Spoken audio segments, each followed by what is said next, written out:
আমাদেরকে ছোটবেলা থেকে, যেহেতু আমি জেনারেল লাইনে পড়া, ছোটবেলা থেকে ছেলে মেয়ে সমান, ছেলে মেয়ে সমান, ছেলে মেয়ে সমান, সমান সমান সমান, এই যে শব্দটা ঢুকানো হলো যে সমান, এবং এটা এমনভাবে ঢুকানো হলো কার্টুন থেকে শুরু করে প্রত্যেকটা জায়গায়। তো আমাদের জেনারেল লাইনে পড়া, আমাদের মেজরিটির মাথায় ঢুকে আছে সমান।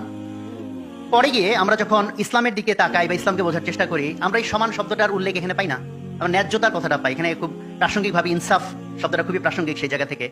সমতা নাকি ন্যায্যতা, এই জায়গা থেকে একটা বড় রকম গন্ডগোলের মধ্যে আমরা পড়ে গেছি, যে সমতা নিয়ে কথা বলবো নাকি আমরা ন্যায্যতা নিয়ে কথা বলবো।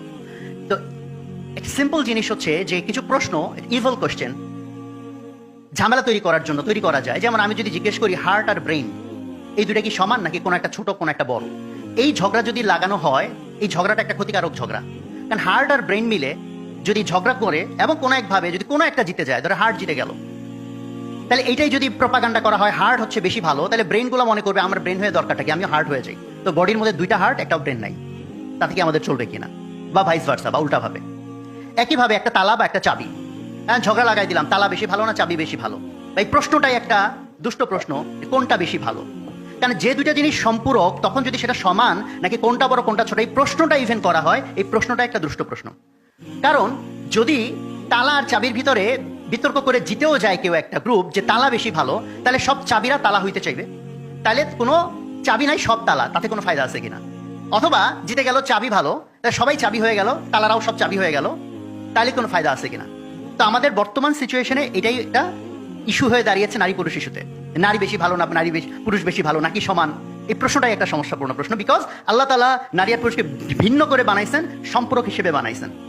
এখন এই যে তালারা চাবি হইতে চাইবে নাকি চাবিরা তালা হইতে চাইবে, এইটা কিসের উপর নির্ভর করে? এটা নির্ভর করে বায়াস কিভাবে তৈরি করা হয়, পক্ষপাত কিভাবে তৈরি করা হয়। কারণ প্রত্যেকটা ভালো মন্দ বিচারের আগে তার পেছনে কাজ করে আমাদের, যে তার পেছনে আমাদের জাজমেন্ট করার ক্রাইটেরিয়া কি। তো আমরা যদি ধরা যাক যে তালা আর চাবি নিয়ে বিতর্ক লাগাবো, আমি এটা প্ল্যান করে রাখলাম, এবং আমি তার আগে সমাজের ভিতরে একটা ধারণা তৈরি করলাম, পক্ষপাত তৈরি করলাম, যে যে জিনিস যত বড় সে জিনিস তত ভালো। এরকম ধারণা তৈরি করা কঠিন কিছু না।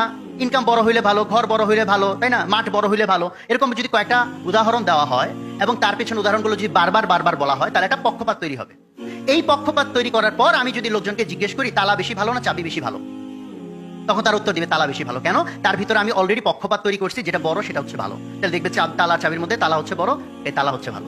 আবার যদি আমি পক্ষপাতটা তৈরি করি যে যা কিছু ছোট তা হলো ভালো, এরকম উদাহরণ হিসেবে বলা যায় ট্যাবলেট যদি ছোট হয় ভালো, মাইক্রোচিপ ছোট হলে ভালো, মোবাইল ছোট হলে ভালো। এইটাও তৈরি করা সম্ভব, ডিপেন্ড করে আমি মিডিয়া ইউজ করে কোন বায়াসিংটা তৈরি করতেছি। ফলে আমি যদি এই বায়াস তৈরি করি যে ছোট হলে ভালো, তাহলে তালা ভালো না চাবি ভালো, এই বিতর্কের ভিতরে মেজরিটি মানুষ কোন পক্ষে চলে আসবে, চাবি বেশি ভালো। কারণ এটা পক্ষপাত তৈরি করার বিষয়। ফলে আজ